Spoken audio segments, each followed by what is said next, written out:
Welcome to the Roadrunner 89 Investment Network, where we talk about interracial love and marriage. Hope you enjoy. Swirl to Investment.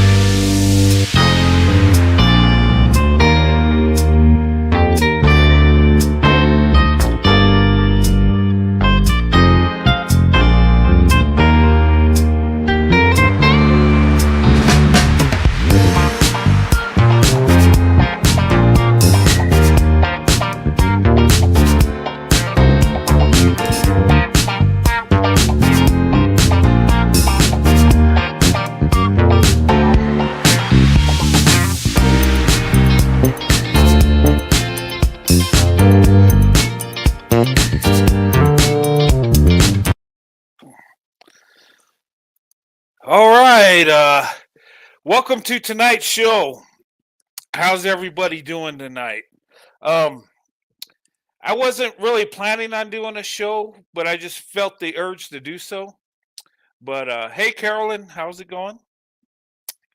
And I want to talk about uh, alliance between black women and white men. I talked about it on one other show, but you know, when people see black women and white men together, uh, people are saying there's an alliance, and they try to spin it as a bad thing, like some kind of white supremacy collusion between black women and white men, which that ain't true. What it is the way I look at it is alliance of love, coming together in relationships from dating to marriage. Okay, that's the alliance I want to have, and I think we need to have that between black women and white men. We need to get to know each other, because we're missing out on a blessing. Because you look at the stats, they're awesome. Uh, Black women, white men are, you know, being successful when it comes to marriage, and they're finding out that a lot of that black women and white men have a lot in common. And we're finding out that a lot of the relationships are working. The marriages are lasting for years and years. The most long lasting relationship, the most long lasting marriage is black women and white men right now. Okay. And it's getting stronger and stronger. You know, I see it in real time. And I know you guys do too. And there's something special we have together, you know, and we need to grasp onto that. We need to embrace it, you know. Um, and I've been getting emails from people talking to me about this that have been in long lasting marriages. I got a couple emails from white men that say, you know what? I like your message and I'm interested in interracially dating, asking me advice. And then one guy told me he was been married for several years, 15 years. And, he says there's nothing like a black woman. There's nothing more beautiful. Um, and I agree with that, you know. And me and Sandy, we've been married over 28 years. Okay. And I share that with everybody and through YouTube. And I got some, you know, not everybody likes our story. You know, there's some beta males out there and a couple thirsty um, pick Mishas that want to go in on my wife Sandy and talk about us. But you know what? They'll never have a love as strong as me and my wife Sandy do. So I mean, they can say whatever they want, but I see you, But anyway, that's not what the show's about. It's about building an alliance, and we need to. When black women and white men get together, there is nothing we can't do. Um, we can accomplish anything, and I believe that. You know, I've lived my best life with my wife and several years of marriage, and my wife's uplifted me so much that just with their love has motivated me, has pushed me to be better than I thought I could be. And that's my wife. That's what black women do. That's what's so special and beautiful about black women. They have a big heart. They love you. They pour everything into you. And they'll have you soaring. They'll have you flying. They'll have you firing on all cylinders, and it's amazing. And it's a blessing that comes from God. It is. Okay. And we need, and when I say we, I say people in our great country, we need to get together, black women and white men. Give each other a chance. And ladies, that's not just white men, that's all men. You got Asians and you got Hispanic men, Middle Eastern. I mean, in our country, we got every ethnicity in the world. Okay, we do. We got every group of people on the face of the earth in America. We do. We're a big melting pot, and we need to love each other and embrace each other. And we're seeing something happen. Okay, why are the stats so good with black women, white men? I think it's something spiritual. I think it's something from God. I think it's a blessing that's being poured upon our country. And I know the haters are out there just cringing, getting angry at me for saying this, but I do believe it to be true. Does that mean God just wants black women and white men to be happy, equally married? No, no, He wants everybody to be. But I see black women and white men as being the blueprint for making a big change when it comes to marriage, when it comes to going back to the basics, the nuclear family, the husband, the wife, the children, building a family, through generation, building a legacy where we could pass stuff on to our children.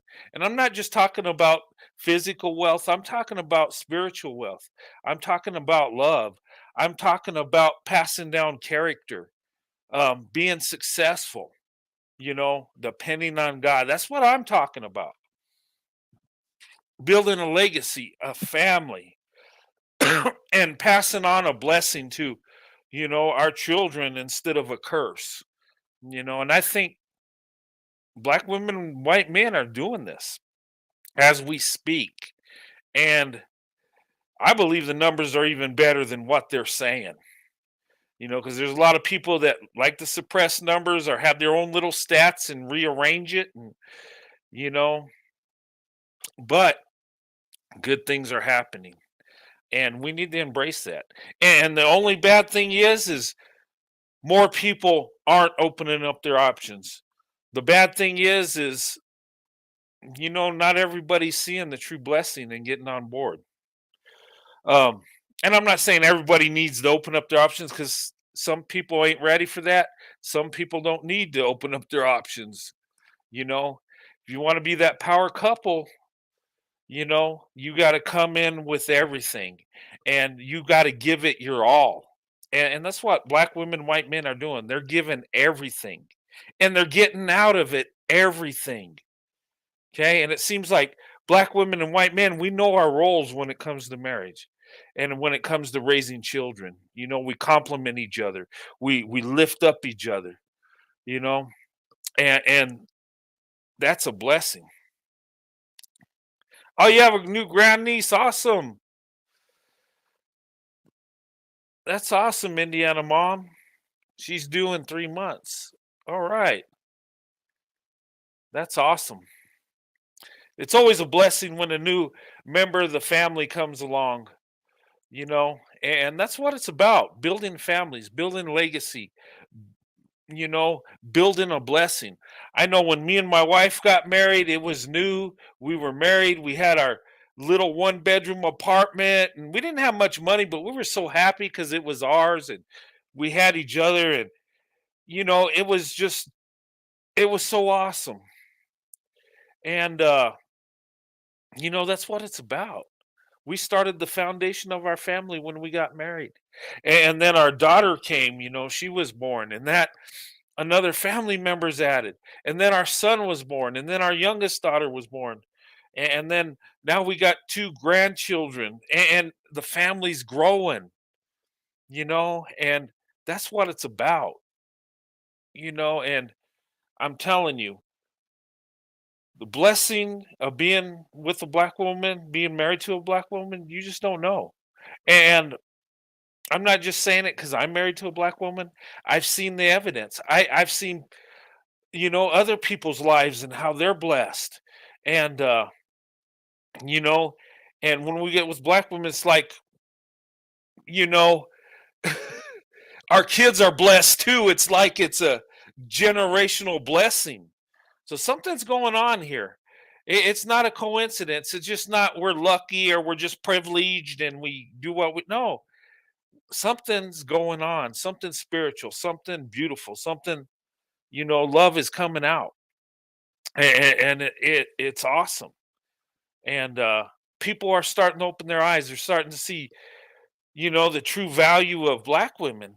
You know, they're starting to see how beautiful they are, not just by looking at them, but what's in their heart, getting to know them. And that's what it's about.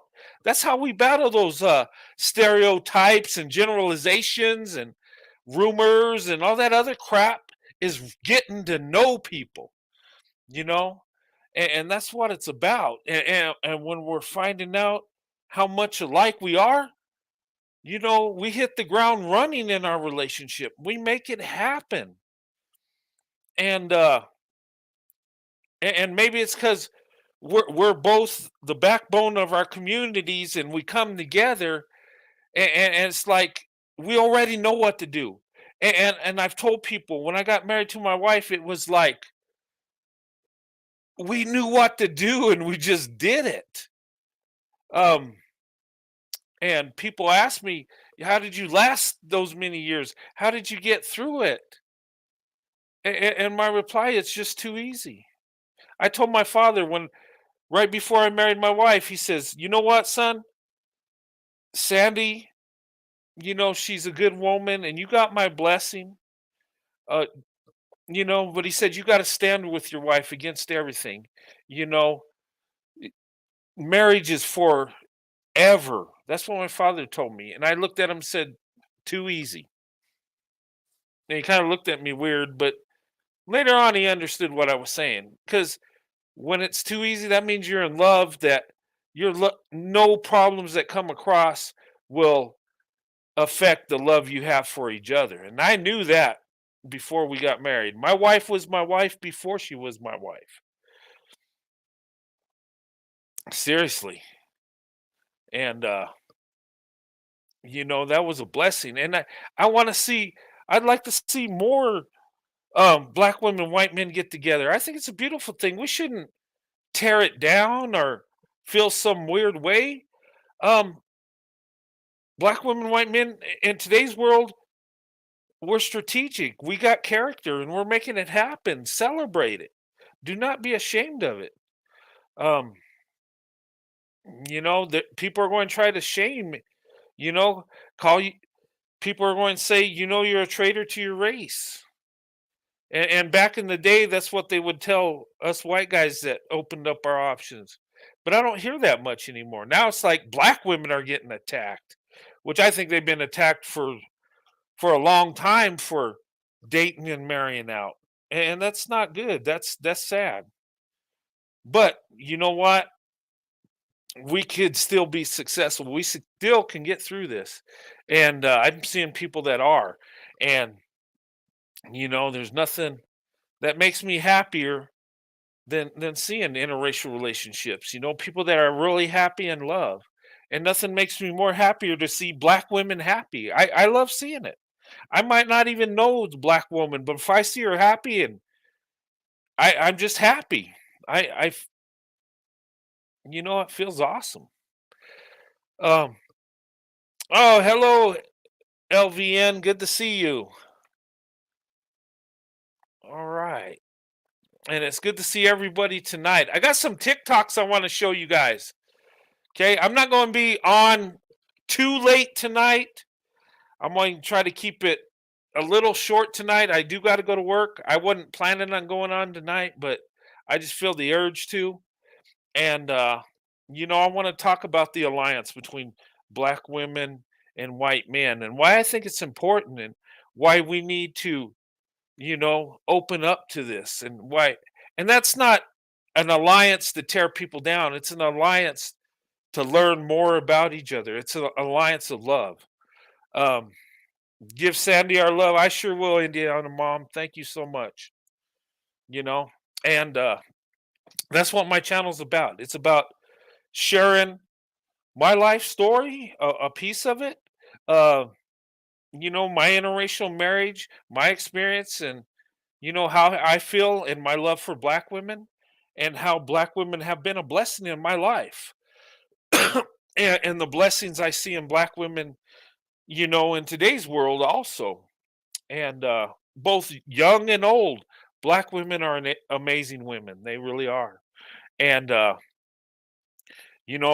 believe God will bless a man that provides and protects for his wife, provides and protects for the women in his community or his country, okay, in his nation.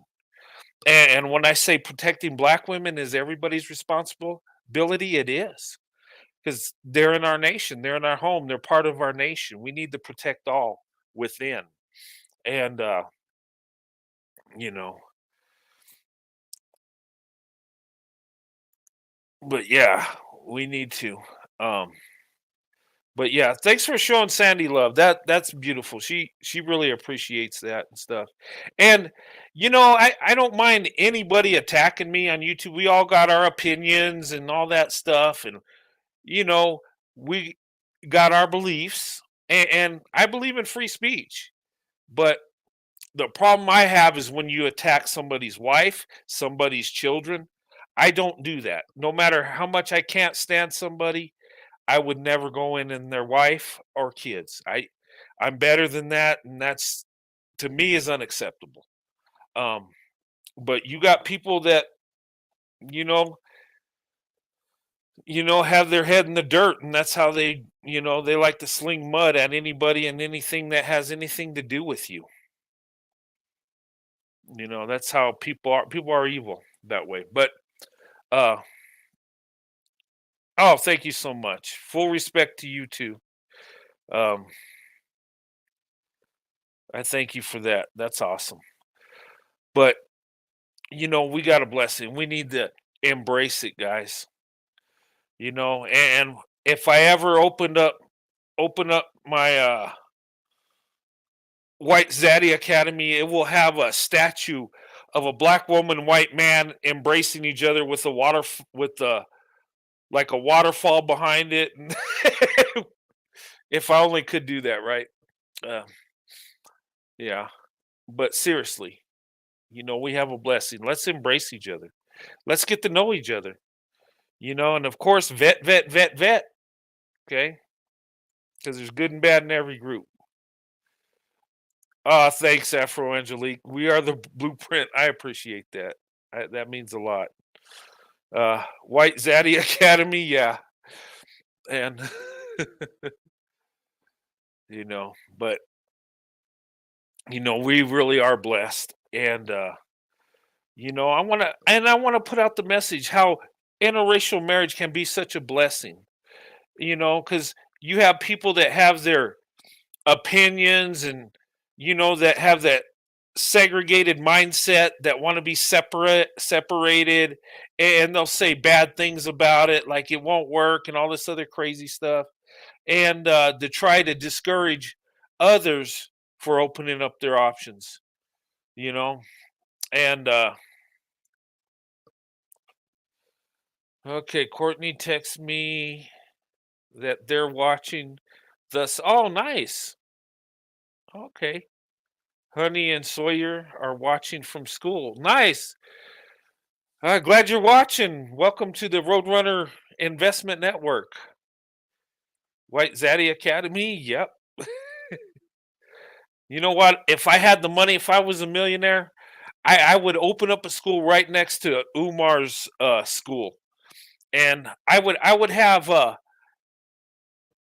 black people and white people working at my school. Everybody being invited. You know. Yeah. Yeah. Vanilla fudge. Okay. But hey, let me show you these TikToks. I got two of them I want to show you, and one shows um a white man and a black woman like dancing, and it tells like the stats, tells some stats there. And the other one's a black woman talking about uh what's going on, in her opinion. And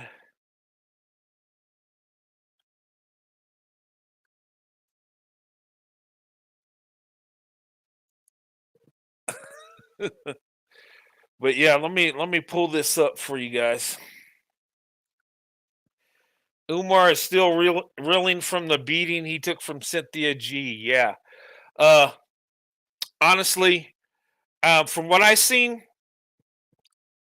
Cynthia G handed Umar his ass on a platter, and she schooled him and made him look really stupid. Seriously, um, she won that debate with him. You know, hands down.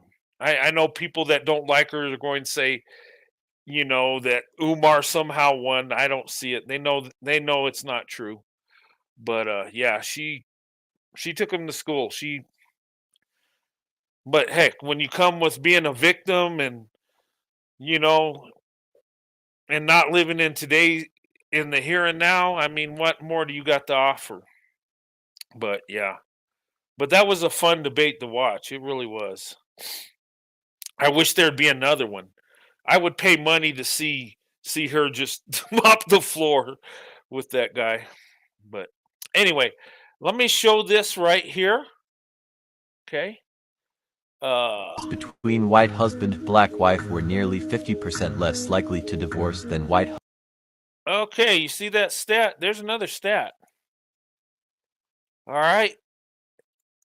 Marriages between white husband and black wife were nearly 50% less likely to divorce than white husband and white wife. You don't think there's something special going on here? You don't think? husband white wife.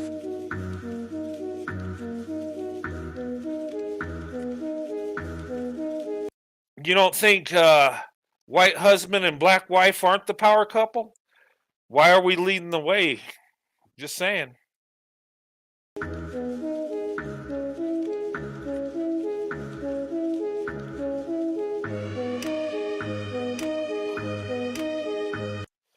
Okay.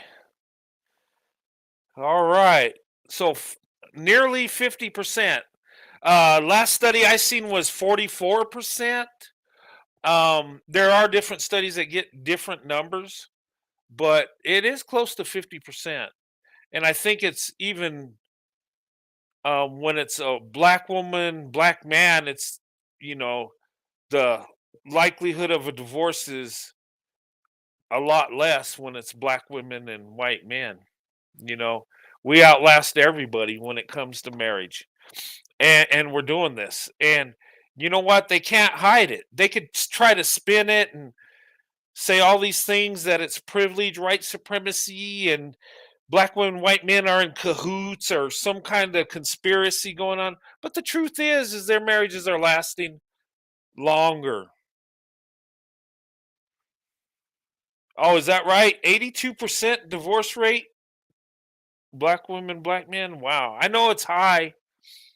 Um, and that's what's ironic because uh the marriage rates when black women, white men open up their options, our marriages get stronger. We're more successful.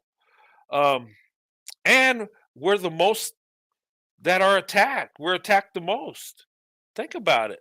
But somehow we adapt and overcome. Somehow we make it happen. Somehow, it works. And I know why, because we do it for the right reasons. And I think it's meant to be also. There's some divine purpose for our relationships. I believe that. I really do. Okay. Now I'm going to show you this other TikTok, and this woman breaks it down, you know, and tell me what you think of what she says.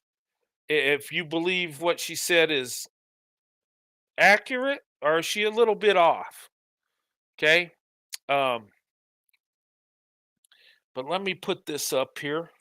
Who this is, Ralph Richard Banks, whoever wrote this article, but do me a That's a black man who actually wrote that article. And I hear your concerns, but I have some concerns of my own, and I'm sure some women can relate.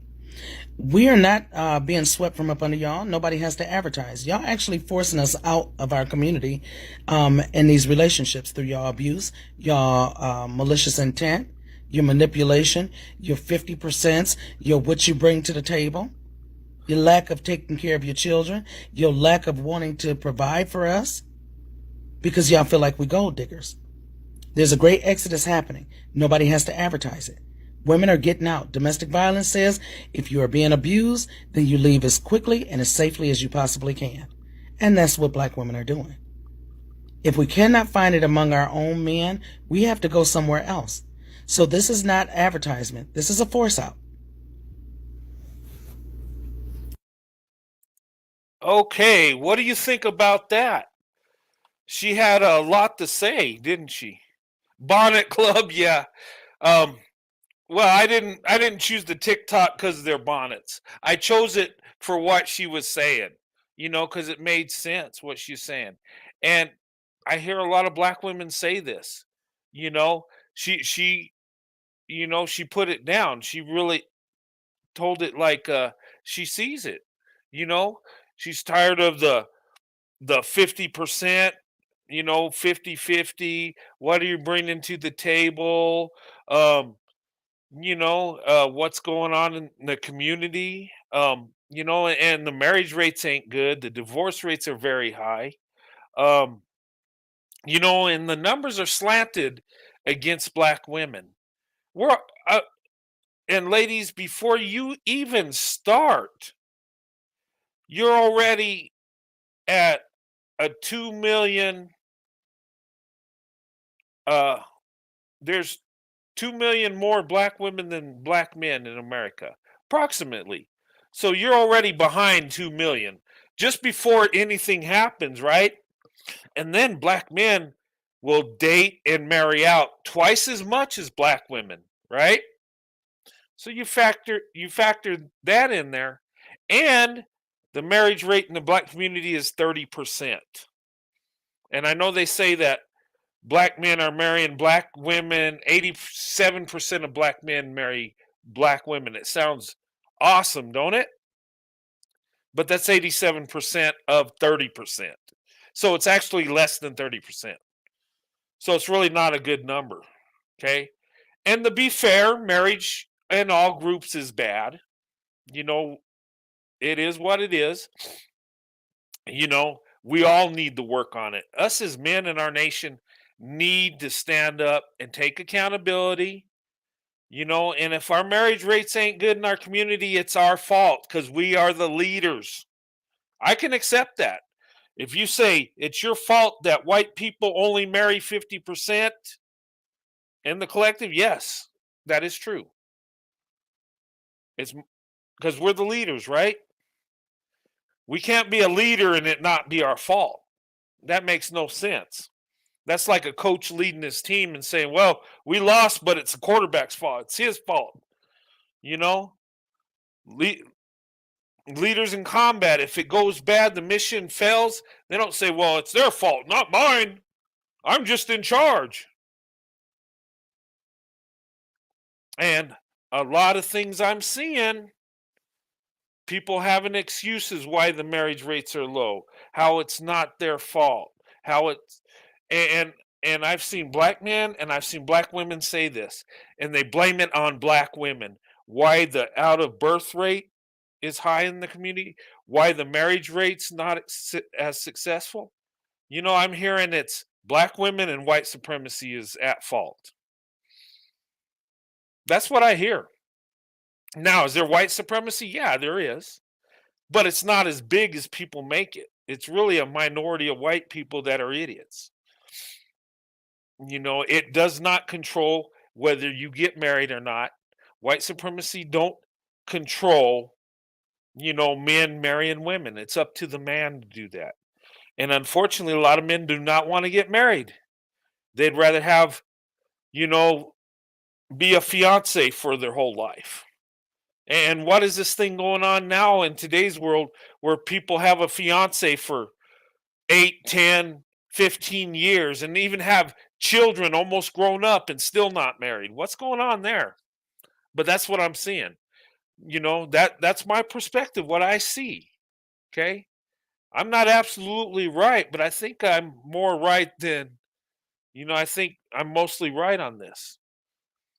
And, you know, for black women, white men, we have no choice but to be successful. We have to make it work. Oh, thanks so much, Jess. Okay, thanks for the super chat. Black women honestly honor marriage, possibly more than any demographic. We have been socialized by black men to accept less. God is changing this. Yeah, I agree with that. I do. Um, Black women are the most traditional women out there. The most spiritual women are black women. Black women, there's so many black women that are women of faith, that are traditional, that want the marriage, want the family, they want that structure. And they are. And that's why marriages are working with black women, white men, because once a man shows a black woman that he loves her and does what he's supposed to, that woman will give him everything. And that's what's such a blessing about black women, is how traditional they are.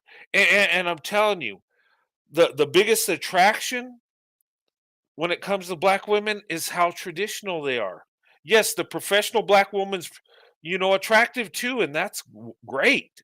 Um, but the traditional woman, wins the heart of the man, because the man wants a woman that's going to be with him, that's going to support him, love him, and help him build that family structure.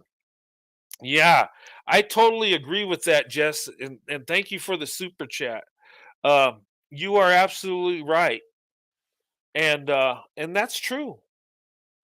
And that's why black women are so valuable. Black women are a hidden treasure amongst us. And when men figure this out, there's going to be an explosion on the interracial marriages. There are. I see it happen. Like they said, there's a exodus coming. It's coming because black women is much love as they have in their heart, and as loyal as black women are, sooner or later, they want to have that marriage. They want to be uplifted, provided for, and protected, and they should, you know? And you're absolutely right. And that's what makes black women, the best wife amongst women. Seriously. Unfortunately, black women are outnumbered in their community by numbers. And marriage, you know, our morals are shot, and black women are, you know, getting the short end of the stick there. But that's going to change, and God's going to change it. God's already making it happen. And I tell men all the time, you do not know the blessing you have. Do not throw it away, because if you do, another man's going to come in there and marry her, and should. Um, and I think there are many men like me that love black women, that are attracted to black women, that want to be married to black women. And I don't think it's just that's what we want. I think it's God has a lot to a lot in this. Sorry, guys. Um, and it's a divine purpose that's happening. God is changed. God's going to take care of people. And if you're not doing what you're supposed to as a man, the women in your community, some other man will marry them and should, because no woman should be alone unless she wants to be, you know. So, I mean, and yeah, things are shifting. And you just wait, it's coming, it's going to happen. You know, a lot of black women are saying enough is enough, and they want, true love and a good marriage. And white men and other men and men of other races are seeing, they're opening their eyes, and they're seeing how valuable black women are. And a lot of times we don't see that because we don't have access to each other. But once that starts happening, look out. Things are going to happen, and they need to.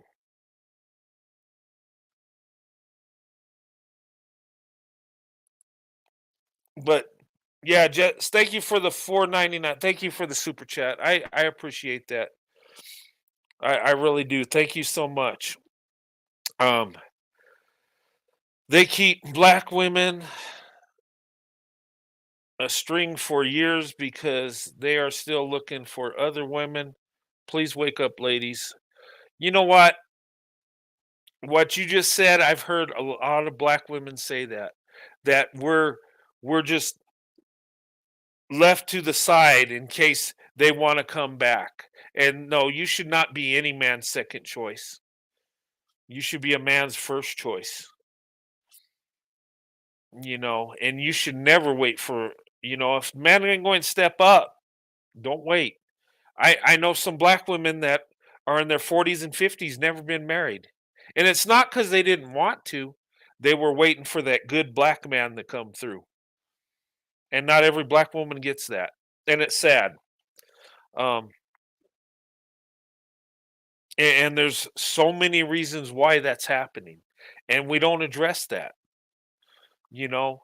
And and if men in the community cared about their women, they would address this and either encourage men to step up or encourage black women to open up their options and go to other men. Because, like that lady said, we're going, if it ain't happening with the men here, we're going to have to go elsewhere. And it's about survival. It's about, you know,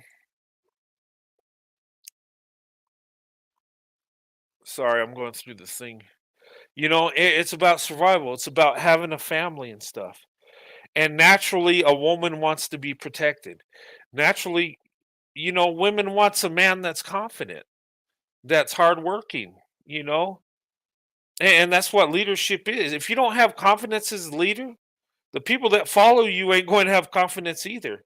And that's the same thing with women and children. If the husband and father ain't got it together, and how is the family going to have it together? Then, if that's the case, then the mom has to step up and lead the way. You know, but yeah, don't wait for no man. And the only thing you need to bring to the table, ladies, is love, loyalty, and your beautiful self. That's it. It that's all a man should want from you is love, loyalty, and you. Not not how much money you bring, how much of the bills you can pay, and what are you going to do for me? No, it should be he wants to be with you because he loves you. And that's how it should be. Um, but we're seeing a blessing, and we need to embrace it. And we need to encourage others if they're, you know, want to date out, open up their options. Tell them to vet. Tell them, you got to be cautious, and you got to, pray about it and vet. But don't throw away a love for family, friends, or society. Don't do it. I've seen people do it and they regret it. I've talked to so many black women and white men that have thrown away relationships early on and regret it bad. It's like depressing, you know? And why do that? It's your life. It's not illegal to interracially marry. It's not. I know the haters are going to try to shame you and make you feel bad but don't. They're trying to do that cuz they want to control how you live. They want you to believe like they believe. They're more concerned that you're with somebody that looks like you than somebody that loves you. And that's a shame. That truly is a crying shame. Yeah, click like and subscribe. Yes, please do. Um, it's funny. I was joking with a friend today, and I says, you know what? If I hit 80,000, I would quit my job on the spot and do YouTube. But I mean, I'm going to still do YouTube, no matter how big I get, or even if I start shrinking, I'm still going to do this. I love this too much. Uh, but yeah, we need embrace what we got. We are the power couple. Our community is setting the standard. We are the blueprint. We're the ones that everybody should follow when it comes to love and marriage. Black women, white men. Yes, we are most successful when it comes to that. And even raising our children, we're more successful. And I'm not bragging, I'm just saying it's true. And if you just observe and look at stats, how children turn out that have a black mother interracially and those that don't. I'm just saying, and I'm not putting nobody down. Just look at data and observe in real life. Tell me what you see. Because I always thought, well, it's just kind of a coincidence, but no, it's something's going on. And when two people have character, guess what? Your kids have character. Black women have character. Black women have a big heart. Black women will give you all her love if you're doing what you should as a man. Seriously. But if you want it all, you got to give it all. You can't just sit back and let her do all the work and have her pull all the weight and then she submits to you. No, don't work that way. uh, why do you think that is? Would love to hear your perspective. Why do I think that is? I think that the reason it's that way, I think black women, white men, when they get together, I think that they go through more than any other group interracially, that when they get to the point that they want to be in the relationship, they're all in. And plus they do it for different reasons. They're looking beyond, just having a good time. They're looking beyond the physical attraction. And not all, but mostly that's what they're doing. And when they get together, they're serious because they already, it's like black women and white men get vetted before they even get in the relationship. And I would say, ladies, go tell somebody you're going to go date a white guy or you want to marry a white man or something. See what they tell you. And you might have awesome family members and friends that don't care, that only care that you're happy. But, you know, in general, I would say go to people that aren't your family and friends, see what they say. And us and white men, we have it easier. We pretty much do what we want. They say that. Well, actually we do. We do get some shaming, but we're in charge anyway. What is my family going to do to me or say to me to shame me if they don't think I should marry a black woman? It don't freaking matter because I'm the man in the family. I'm the leader. I say what happens. When I become a man, when it comes to getting married and starting a family, it's my choice. And nobody's going to tell me different. They can say whatever. But and maybe it's a cultural thing because once a boy becomes a man, then it's up to him. And nobody ever tried to divert me. Well, I'm not going to say nobody has, but in my immediate family, nobody tried to stop me from dating black women or marrying a black woman. My father never tried to stop me, or my mother. In fact, they were just happy that I found somebody that loved me. That was their concern. And and maybe that's why I could speak more freely about it. Maybe that's why I could say I love black women and be proud of that and embrace it, where maybe other men can't so much. I don't know, you know, but thank God I'm in that mindset. Thank God I was raised the way I was. Thank God my father raised me right and taught me to look at people as people.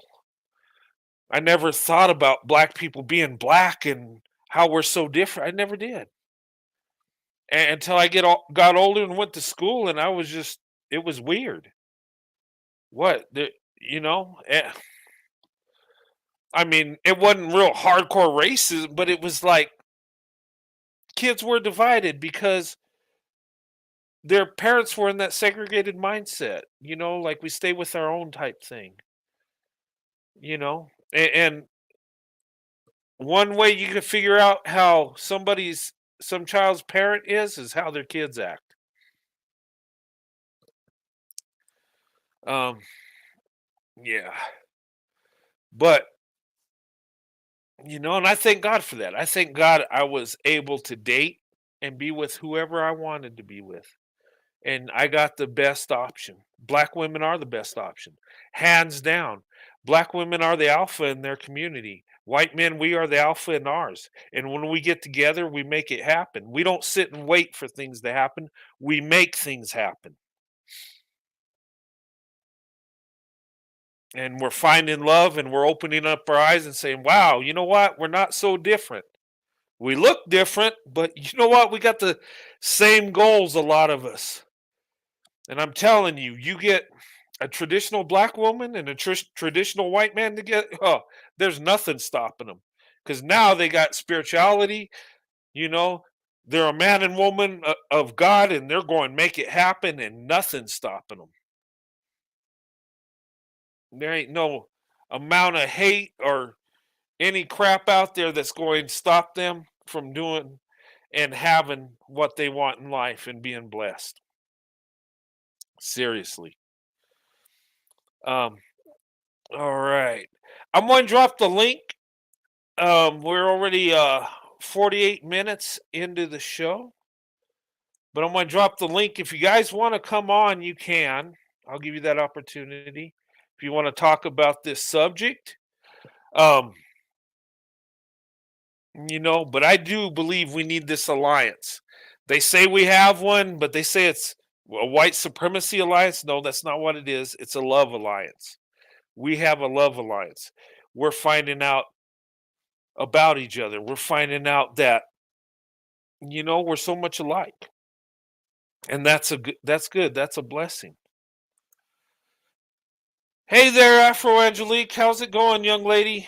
It's going pretty good. How are you? I'm doing okay. Just thought I would go on tonight. I wasn't really planning on it, but I thought, you know what? Why not?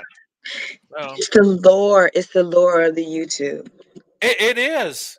And hey, you know what? I don't drink sodas anymore. I've been changing my diet. I've been losing weight and stuff. I feel pretty good. And when you get my age, you got to watch what you eat and stuff. But I've been drinking these things. I don't know if you've seen these. The bubbly. It just It's like carbonated soda. water. Yeah, it's like it replaces the soda. Yeah. And I don't know why men can stop drinking soda and lose weight, but women stop drinking soda, it does nothing for them.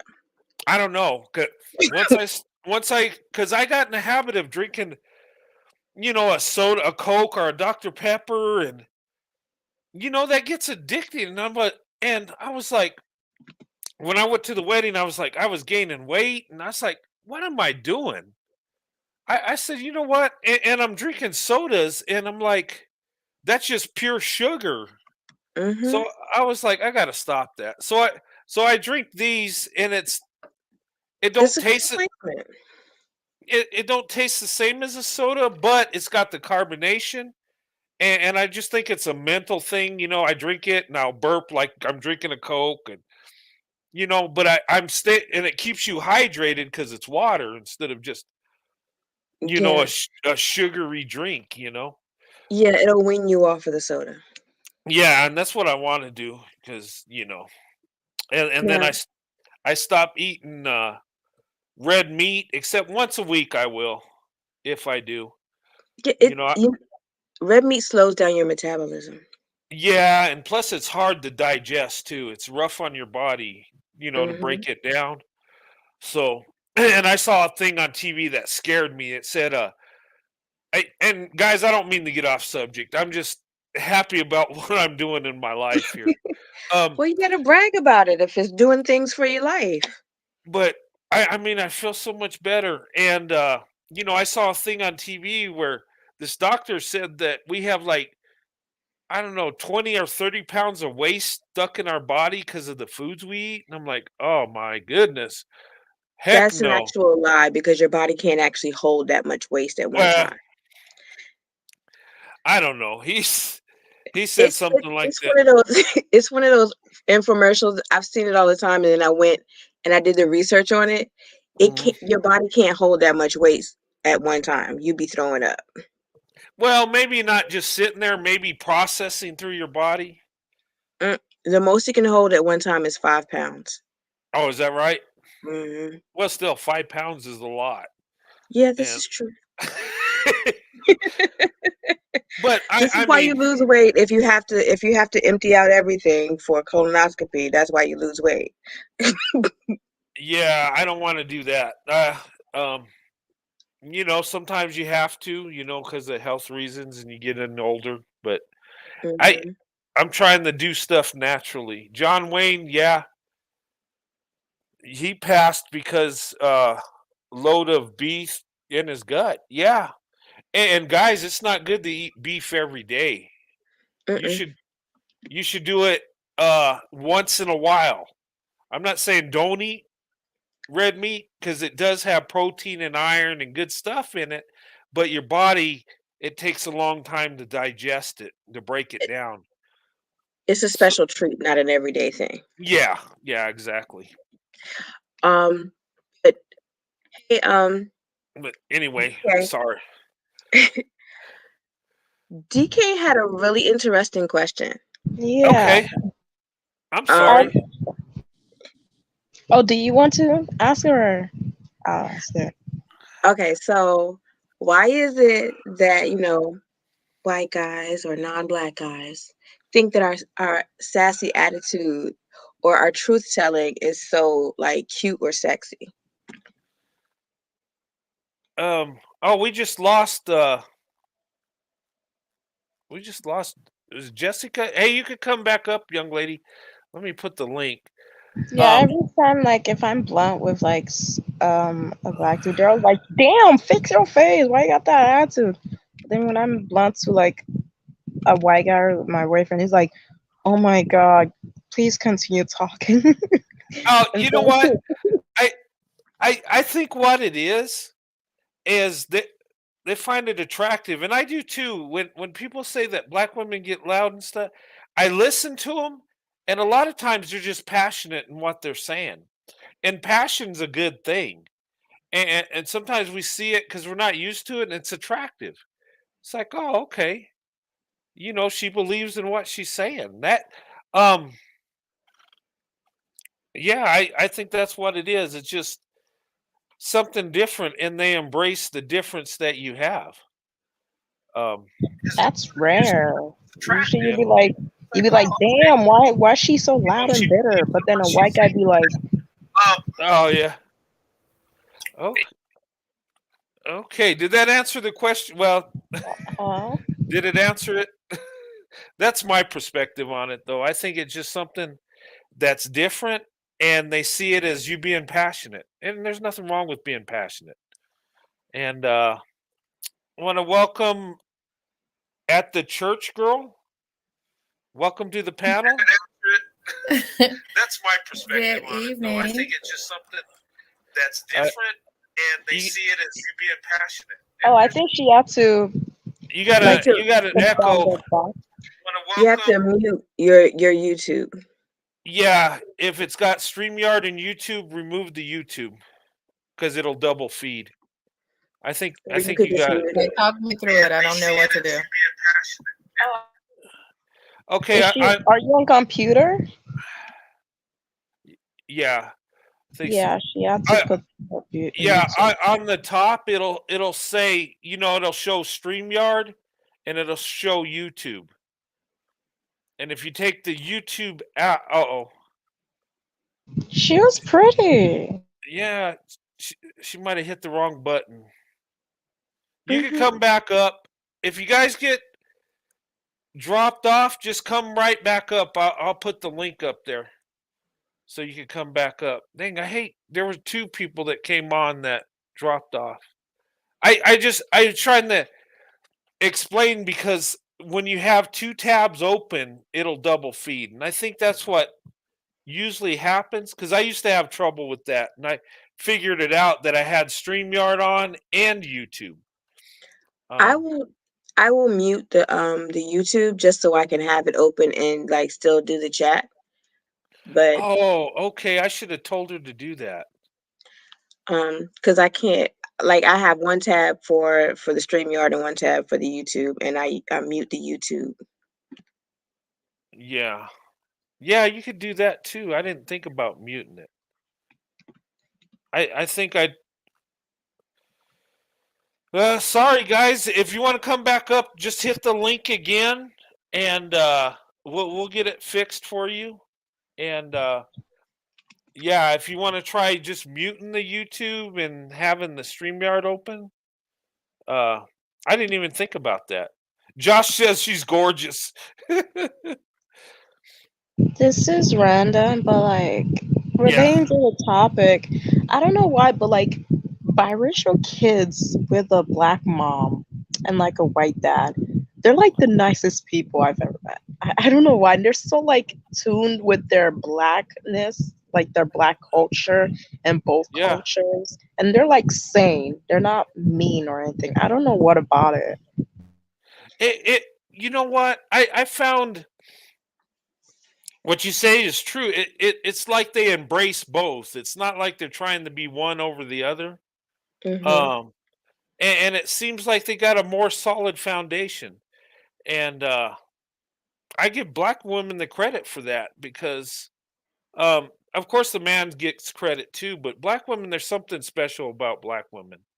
Hmm. Um, black women raised their daughters to be, you know, um, Like good them. good young ladies. Yeah. I mean, and that's what my wife did. It's like they're a replica of my wife. Just how they carry themselves, their personality.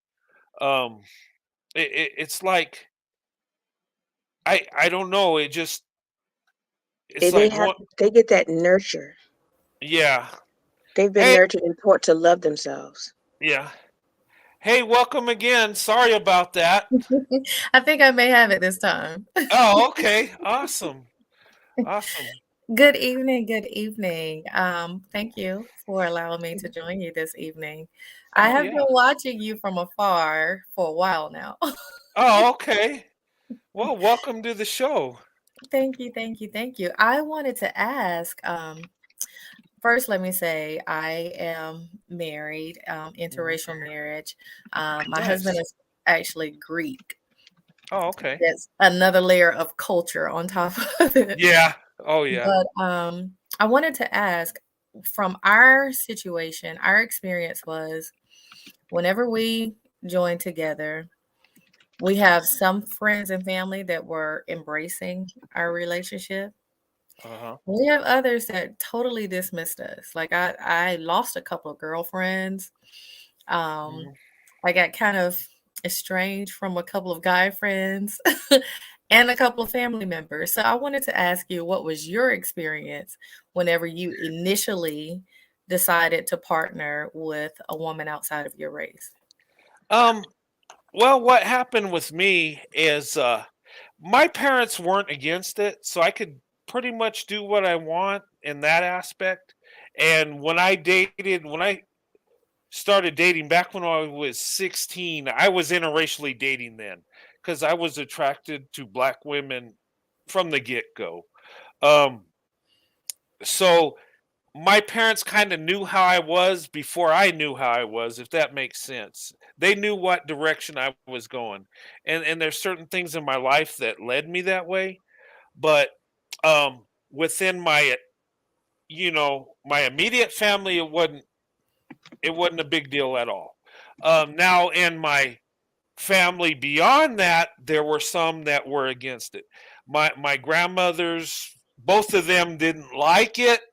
Um, they felt some weird way about it. My grandfathers were okay with it. It was just weird. My grandmothers were like, they didn't say it was bad, but they didn't like it, and they, would bug my dad. Why is he doing this? Why is like it was something wrong?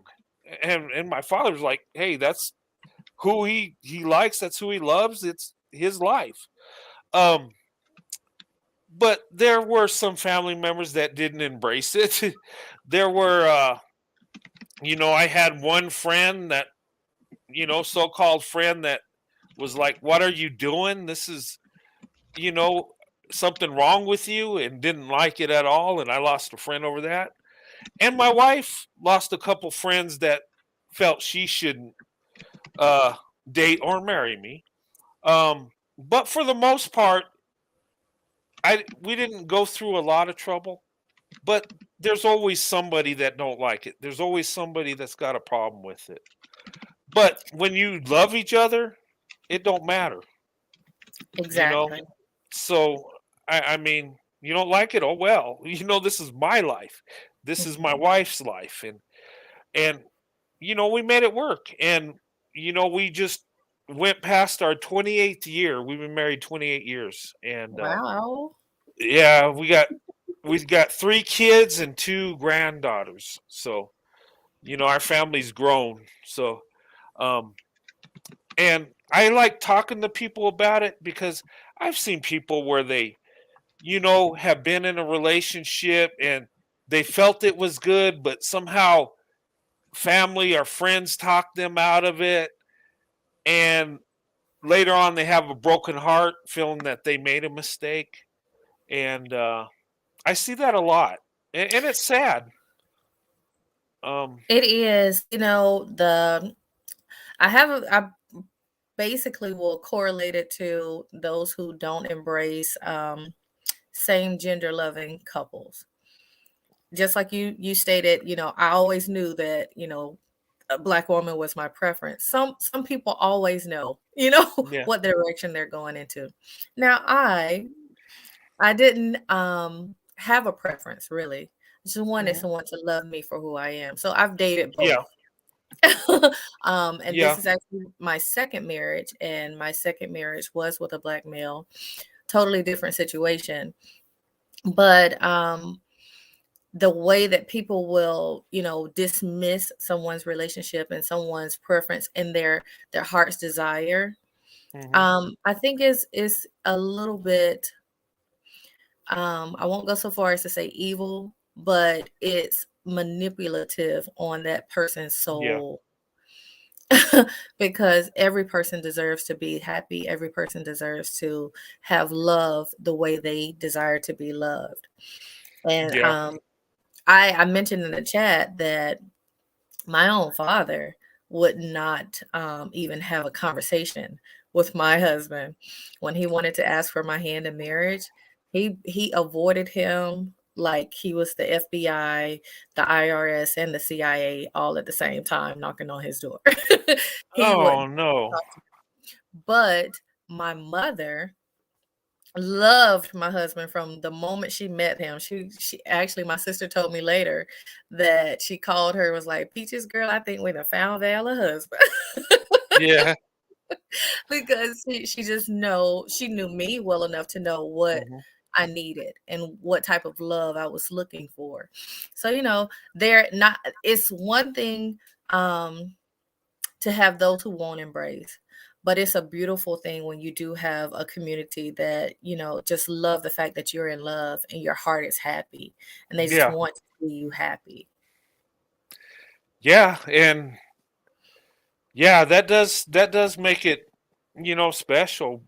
Um, yeah, and what you were saying, and most people are like you. They just want to be loved. I think that's the majority of people.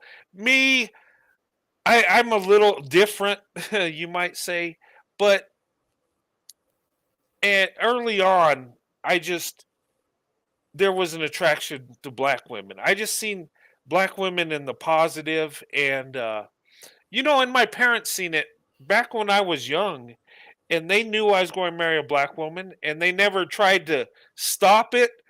I think what they did was try to move me to the right one. That's what they wanted. Okay, you can do this, but make sure she's, and when I married my wife, you know, my parents told my mother-in-law that, hey, we thank God for your daughter.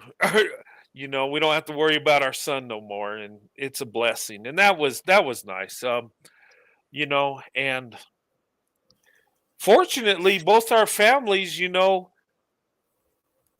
have a problem with it. In fact, when we have gatherings, both our families are at our house, so it's like our family grew, and that's a blessing in itself because a lot of times it don't happen that way, But Hmm. and I think it's My just husband this said the same. is the same. I'm sorry. Yeah, he said he always knew that he was attracted to black women. Yeah, and What's yeah, crazy? uh-huh. I'm sorry. You go ahead. Oh, no, that's awesome. Hey, thanks for the super chat, Smoky Moment. Love this topic and your openness. Oh, thanks so much. And thank you for the super chat. I appreciate that. Thank you so much. Sadly, with this thing, I noticed that Uh-huh. um the women in my family, like my whole family is literally black, black. Like no one is white, no one's married or with Uh-huh. any person. It's mostly a pro-black family. But what I know is that the women in my family are really like they hate it. They hate like seeing me with a white guy. My father doesn't care. Like my father's like, Uh-huh. you know what? Any guy that can take care of my daughter, I don't care about his race. My mother is crazy. She's like, no, black guy only, black children. We want black grandkids, we want black, etc., etc. And my aunties, my nieces, my cousins, everyone is black, black, black. Like, they want me to be with a black guy. My brothers don't care, and like other people that's married to like my aunties and etc. They want me to be with like a black guy. I don't I Oh don't know wow. why, but it's always the women. All the women in my family do not like my white partner, and it hurts honestly. Yeah. No, I hear you, and amazingly, it my grandmothers didn't like it. That was weird. My grandfathers were okay with it. It was like, okay. In fact, my grandfather, he was celebrating. He was like, "Oh wow, I'm maybe I'll get to see my grandkids before I leave," and that was his deal. And my grandmother's like, well, why is he doing that? Why is he talking to her? Why is like with it? But hey, it's my life, so But we got through it. It's you know, Women It's are the protectors of unfortunately, culture. yeah. So the women are protectors of culture and relationships. So maybe that's why the women Maybe. maybe want that's to protect. Yeah, if you ever notice about who discourages you from dating outside of your race, it's always the women that mm, discourage you from dating outside of your race. Very, I mean, not to say that the men don't, but it's rare for them to say they just want you to be when they love you, they just want you to be protected. mm. So it's rarely that they don't want you to date unless they're like very into, we gotta unless they're like very into keeping the bloodline and all this other stuff. So it's just like I got more pushback from my aunts and my mom and my female cousins than I did from anybody else about dating outside of my race. Yeah, Mine was different. I got more pushback from males in my life than women. hmm. Mhm. Yeah, I guess everybody's different with that, but me and my wife were blessed. I mean, and where we're from, I mean, nobody cares about interracial relationships. They don't. So it was crazy because when I got married, I went into the army, right? Back in '94, we got married. I went in the army, and me and my wife, we went to different places.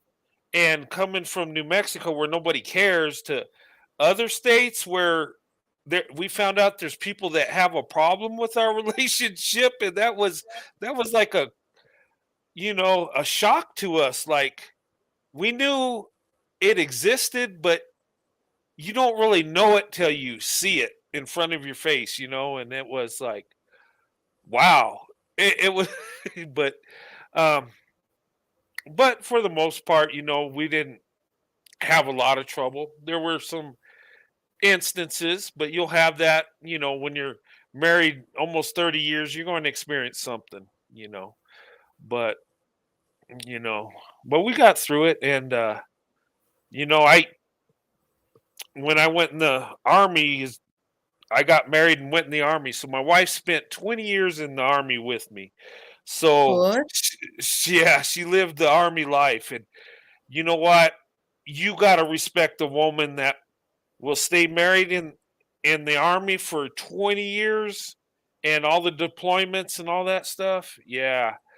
I have, I mean, I've always respected my wife, but you know, I just have so much respect for her, just the character she has, and just holding the things together while I was gone training. And I went to Iraq 3 times, and it was tough, and the uncertainty, and having to take care of 3 kids by yourself. It's like, and we made it through it, and I credit my wife for that. And Well, but thank you for your service. oh, thank you so much. Yeah, but I'm Well, retired now. Military as well, so I Sorry. understand. Oh, you were in too? I am. I'm currently, yes. Oh, you're currently in? Oh, well, thank you for your Oh, service. thank you for your service. What Thank Thank you branch are for you yours. in? you. Army. Army? Oh, okay. Awesome. Yeah. Mhm. Yeah. Funny Well, part is I'm with the Navy. huh? I'm with the Navy right now. Oh, you're in the Thank you Navy? for Oh, your okay. service. Yeah. Okay, Everybody Afroangelic, up here it's is your in this. turn. Thank you for your service, because I'm the only one that's not military, only a military brat. Oh, Dang. hey, you know what's funny about that? In my family, my oldest daughter she's married. Her husband's in the Air Force. My son's in the Army. He's in Korea right now. Um, my youngest daughter's uh, dating a Marine. So it's like we can't get away from the military. And my wife, her father was retired Army. And she married me, and I retired in the Army, and then my son was in the Army. So my wife never got out of the Army. She was born into it, married into it, had a son. That's it. It's just I think the Army needs to give my wife an award, seriously. Because I mean, but and maybe that's why it worked so well. She knew what she was getting into when we got married. I mean, her father. did tours in Vietnam back in the day, and going through her whole life, and but you know There is something to say about that regimented life. There's only yeah, 1%, they say, of Americans yeah, that can live that life. yeah. Didn't they say less than 1% are serving in active duty right now? Yeah, and I tell people that, and when people say, well, not too many black women, white men are getting married, they say it's only 4%. Okay, let's take that 4%. That's 4 times the What amount of are people that are serving our country right now, and that's a lot of people. yes. So, don't let that number get you down. And but anyway, we don't do it for the numbers. We do it for love, right? Whether it's four Right. percent or 100% or 20%, we do it because that's the best option. Um, so, but yeah, I just. But anyway, yeah, and you know what? We have a blessing, and the thing of it is when you get to know somebody, a lot of times you find out they're different than what you've been told. There's a lot of stereotypes and a lot of things we think people are like that we're not around, and then you get to know them, say, wait a minute, they're not like that at all. You know, and I think that's what we need to do. You know, get to know each other, and I always say, black women, white men, give each other a chance.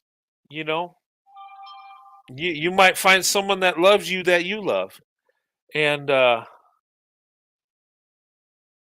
you know, but anyway, Hey, Brian, can I ask you a question? And everyone yeah, here, go ahead. your opinion.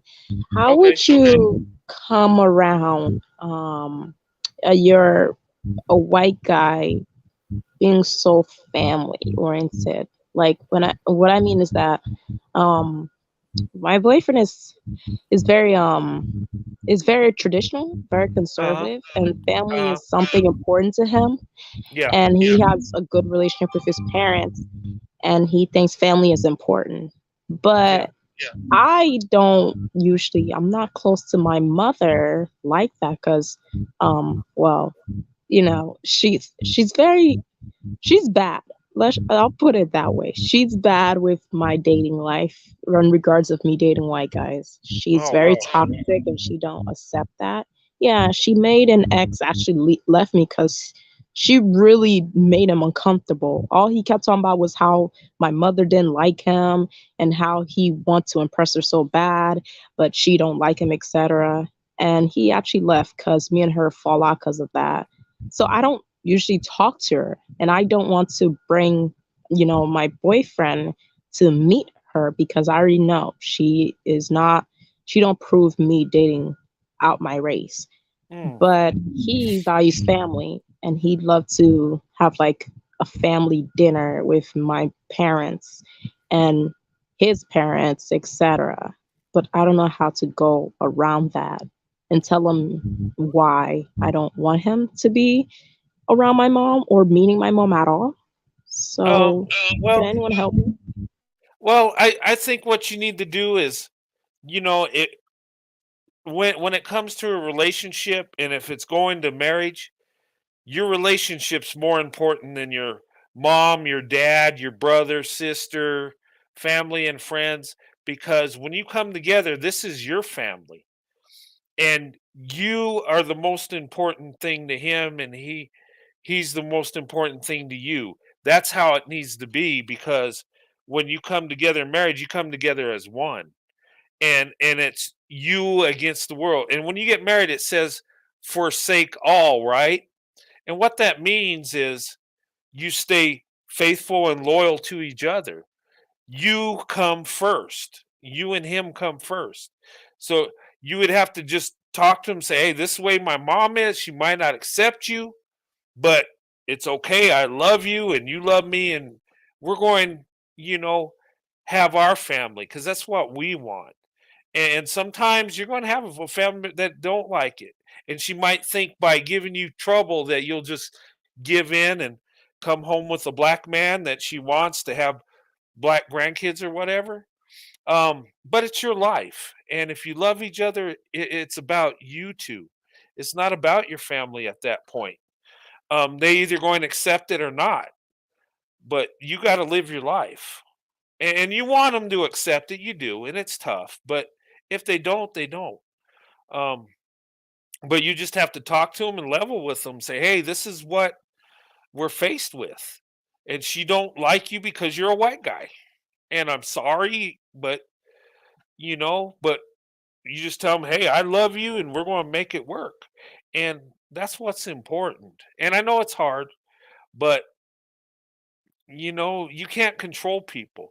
And and I hate when people say that uh, they'll talk about. Well, I've had people say, "Okay, well, when I got married, well, what are your kids going to look like?" Well, I don't care as long as they're happy and good people. What else? I don't care if they're white or black. I mean, they're they're my kids, right? They're gonna And look like people. they're just people. I mean, I don't care what what color they are. It's just I never jumped in a relationship because I want kids to look like me or my grandparents. I don't care about that. Um, but there are people that do. There are people that, oh well, I want them to have blonde hair and blue eyes like my dad, and it just come on, that's stupid. To me, that's dumb. Can I say something? I Uh-huh. think when you hear people ask questions like that Yeah. or make statements in that manner, it's an indication that they do understand that there's an imbalance in our social hierarchy. Mm. I think that it's telling that, hey, if my kids look a little darker, then there's a difference. And if they don't. So it brings out a different conversation. Like, okay, they look Yeah, they like might. people and we're gonna love them. They're not gonna look like the horse. I'm sorry. They're not gonna look like the family pet. They're just people. Yeah, yeah, and that's it. And I hate when people ask me that question. Like, what? I mean, if I was going to do that, then why even get married? Why not just you know? It just I don't know. It's dumb. Um, but people get caught up into that. And wouldn't that be racist if I want kind of like I want my kids to look like me? Um, if you're doing it for that reason, maybe it's like Well, a worship of a racial worship, or yeah. I in a think way. I wouldn't say they're not gonna look like you because they're gonna have your genes. They're Well, yeah, gonna have your features. yeah, But my kids look like me, and they look like my wife. They're not light complected like me or as dark as my wife. right, because And they are a conglomerate of you too. yeah, they And but that's I think what we want is for the love that we have for each other to come together and create more love. yeah, and Yeah. Another thing is like you never when you're having kids, you never know how far back it's gonna reach, and to pull out what they're gonna look like, because I know people that don't look like either one of their parents, but they look like a grandparent. yeah, So you can't even guarantee if you marry this person that what your kids are gonna look like, because you never know what the DNA is gonna do. That's so true. it is, and it's well, with my children, it's you know they all look alike, all three of my kids, but they got their own personality, and they look a little bit different. And even just look at them, like my oldest daughter favors more of my wife, and my younger daughter favors me. It's like, and my son's like in the middle. So it's, you know, but You I know, have one huh? I have one son from my previous marriage, Uh, and just like Afro Angelique stated, uh, we don't know because my ex-husband was brown complected like me. Two brown complected people made a fair skin young little guy, because my yeah. grandfather was biracial, and when my son was born, he looked more like my granddad than the two of us. Now he's a teenager. He's a spitting image of his dad. He's just brighter complected than his dad. So Angelique, Afro Angelique is absolutely 100% spot on. Yeah. Well, sometimes they don't. Some genes will surface, and there have been black people that come out uh, that are dark complected, come out with green or blue eyes, and it comes from a distant grandparent. And I think they said that like the recessive genes will surface later on in different generations. They come back. They never disappear. It's just that we have genes and some genes dominate over other, but they're still there. It's like in your DNA. Like my mother's, has blonde hair. I don't have blonde hair, but maybe down the line my grandkids might have light hair or some kind of trait. My grandfather had bright blue eyes. I have brown eyes, but um, you know, You children never know, later right? on might come back, and they say it does. It just how we're made up, Yeah. and our genetic makeup is just it creates how we look, you know, and Yeah, Like I tell my mom and all the time that she's a big ball of recessive genes because a all big because like she had like her blood type is O negative. Negative is a oh recessive trait. So she's a universal donor. oh okay that's a rare it, She has a that's a rare type, yeah. yeah, because my grandmother was AB negative. Oh, So that's really rare. Yeah. yeah. So as I was like, you're a big ball of recessive genes because a lot of things that present recessive she shows. So I'm like, I'm surprised I have as many traits from her as I do from my father because she's a big old ball of recessive genes. So you never know how anything is going to present. So you can say all you like. My mom and my dad are on opposite ends of the color spectrum. So if you put them on if you took a picture together, they look like an interracial couple because they're so far apart Oh. on the color spectrum, even though they're both black. But my brother came out looking like my father, and I came out looking like both of them. So you never ever you can say, oh, so my brother came out a lot darker than I did. So you can say, oh, let's I want you to have um be with this black man so you can have black babies.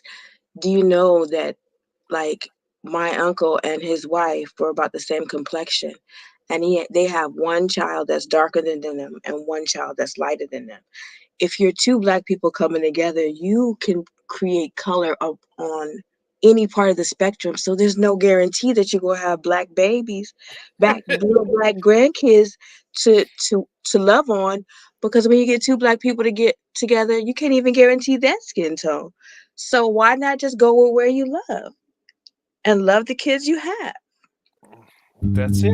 my parents knew that so bad because like my dad got with my mom because my mom's light skinned and he thought they would give some cute light skinned babies. And now look at me. I'm not even light skinned, but like my brothers are all dark skinned and my mom, like she's kind of disappointed in that her son Yeah. is light skinned, but she's more disappointed I'm not light skinned like her. And Oh you know, wow. yeah, And you are I absolutely gorgeous. the whole thank you. The whole Yeah. height stuff also. Like my mom is 5'9", my dad's like 5'11", and everyone and like all my brothers are like 5'11" plus, like higher than 5'11". I'm like 5'1", And then they're asking, what's wrong with you?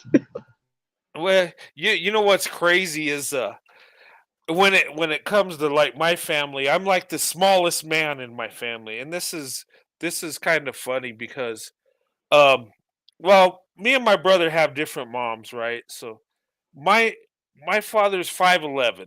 My mom is 5 feet even. She's tiny, tiny, right? So I'm like 5'8 3/4". I almost made it to 5'9". But when I was growing up, I was little, and I didn't start catching up till I became a teenager. But I'm still. But my dad's 5'11". My my brother's 6'1". So is my son. He's 6'1". He's a big guy. He looks down on me. Hey, Dad. He's just um, but in my wife's side, they're big men. They're like past 6 foot. They're big. And my side of the family, the men are big men too. And it's just kind of ironic. Well, my mom, I kind of took after her in that aspect. But yeah, but it's kind of funny. And my girls are almost as tall as me, so but yeah, but that's how it turns out though. But And Katie, yeah. I mean, you were absolutely gorgeous. So I don't understand how any. Doesn't matter who you date or whatever. Your babies are gonna be gorgeous. You come. Oh You don't yeah, waste of time. course. Yeah. She'll go on a rant, like she'll go on a rant. And I don't know how I can give her some cute dark skinned chocolate babies, and she don't even like dark people. Well, you don't have control. I mean, whatever's in your DNA and your husband's, hey, uh, what whatever Mitch, comes out. I mean, all babies are beautiful anyway. What? this is not true. This is not true. Well, okay, No, that's not but true. I, I've I, seen I, some ugly babies. They are I'm beautiful to their parents. yeah. Because if people will actually, if your baby is cute, they will actually say that your baby is cute. But if your baby is not cute, people will be like, "Oh, it's a baby." If you hear that, you know you got an ugly baby. That's messed up. It's Well, true. hey, maybe they'll have the Benjamin Buttons type of baby where real ugly and old looking and grows young. Why can't I have that effect? I get uglier by the day. I want to go the other way. Like, yeah. Oh my goodness. But it's true because it's like you can't. It's you don't want to say anything bad. Just it's a baby, and you Yeah. walk away. Yeah. Um, but we all have reasons for dating the way we date, and Yes. I've come to the conclusion because God is a big part of my life, and people say that like people try to throw religion at you. Oh, it's in the Bible that we're not supposed to, right? Mix That's interracially or whatever.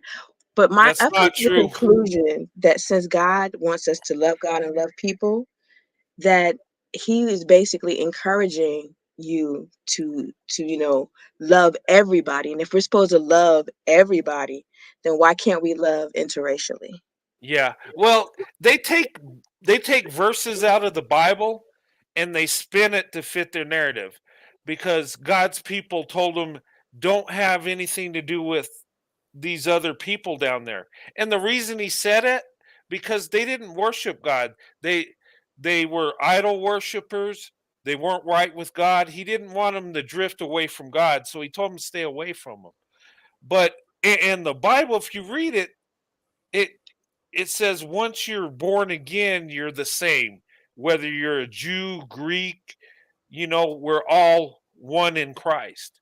So it's you can interracially date. There's nothing wrong with that. Yeah, And when it comes to faith, if you're the same faith, but they twist it and say, well, here it says, you know, God told the Jews to stay away from this group of people. Yeah, because they weren't right with God. But it's like don't be unequally yoked, but love one another. Yeah, but Moses, you know, Moses had a wife from Ethiopia. Ethiopia. Yeah, and it talks about like, her skin, and it describes a black woman. Hair of wool, and and at that time they were against it, but God allowed it. God will allow it, but I mean there's the problem with people when it comes to the Bible is they don't figure out what it means. They just read it and twist it to fit them instead of fit what God is saying, you know. Hmm. The Bible And tells us to study, to show y- thyself approved, rightly divide the word of truth. And when yeah, I think of study, I'm sorry, y'all, I'm a church girl. uh, yeah. My mama was an evangelist, my dad was a deacon, my uncle was my pastor. Bible, Bible, church, church, church. It's all they Oh, knew. okay. So you, But and I'm serious about it too. And I do study, but study goes beyond just that one book. We need to really study who are these people for real? What was their culture for real? There are uh-huh. other books that will give us the history of who the people in the Bible really were and what they really looked like. And if we start looking at the history, then you'll understand that there was always intermingling. Hmm. It wasn't about the tone. It was about the spirituality. Exactly. And then if you also look in the lineage of Jesus, first of all, you just brought up a great point, Mr. Roadrunner, that Moses' wife had the hair of wool, but didn't the Bible say the same thing about Jesus? And about his skin tone, Hmm. and if you look at the lineage of Jesus, you will find so many people that are not same complexions if you Yeah, start really looking and studying the history of them. yeah. So, No. I think that's it. I think that we as a people have to do our a better job of Hmm. studying for ourselves to know for ourselves than to allow people to tell us and accept their version and their perspective as truth. Yeah. um, I'm sorry, I get preachy. I'm a church girl. No, I get it, and you're right. You're right. We know Jesus wasn't a European. I mean, if Middle Eastern people didn't look like pasty white guys. Jesus didn't have blonde hair and blue eyes, and no, that was a painting of Michelangelo painted, and I think it was from Da someone Vinci that was a Code. son of a pope or something. And Hmm. yeah, it's people miss the point. We don't worship Jesus because of what he looked like. We worship him because of what he did. Exactly. He paid that sin debt for us. That's what we worship. Um, getting caught up, well, what he looked like. And maybe that's why we don't have a picture of Jesus. Maybe people would worship his features instead of worshiping him.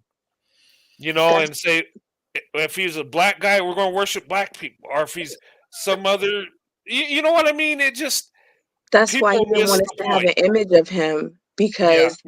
because people will manipulate that to Oh yeah. whatever they want it to be. So, just we're supposed to go off of love, and love is a central point of everything Hmm. that he did. That's why he came for us. That's why he saves us. That's we're supposed to love one another. He's an example of love. And Yeah. love has no color. Love is an action, and we are supposed to love one another. And so, if we're supposed to love one another, then color should never factor into that, because the only thing I can find in the Bible is just like, don't be unequally yoked, Hmm. because And you that's if a you matter of spirituality too and heart. Yeah. yeah, because if you are with somebody that you are not equally yoked with, then they can have the ability to move you off of your pathway and be a part of and do something that goes against what you have it in your heart to be, and who you want to be, and who your actions, because you love this person, you want to please this person, so they have the ability to take you off your pathway. Whereas if you are on a say if you have the same a lot of people don't realize also that just because you both believe in Christ, if you have different points of view on doctrine, then you are still unequally yoked because you're not on the same page. And it's better to be somebody you're on the same page with. I got a question. Is that where the whole worshiping blonde hair and blue eyes thing come from? Like It, it, Jesus? it, I, I don't know. I think it could be. I think they just wanted Jesus to look like them. And I think that goes, and I don't Back want to to, the Roman yeah, the Empire, Roman Empire and Constantine. Catholic, Catholic, and um, yeah, and I don't, I could get in religion all day, but yeah, they wanted Jesus to look like them is what I think it was, and maybe it was worship of blonde hair, blue eyes, and we see colorism like in the black community. Well, the white community kind of has that too in a way. They find white women that have blonde hair and blue eyes more attractive than a white woman that has brown hair and green eyes. I mean, it's silly, but it's there. It's you know, Can I and it, say that yeah. Go ahead. that's why I love your conversation online, because you're eating away at the social constructs that divide us. Yeah. When you say, it's not a bad thing for white men to enjoy the beauty of black women and the heart of a black woman. It's not a bad thing. It's Yeah. eating away at that social construct that says, no, we should all stay in our corners and stay divided. So I really enjoy that about you. Thank you. Oh, thanks. Yeah. Well, we need to come together as a nation. We should. I mean, I don't think God wants us to be separated. I mean, we tried that in our nation, and how well did that work? Not so good, Didn't. right?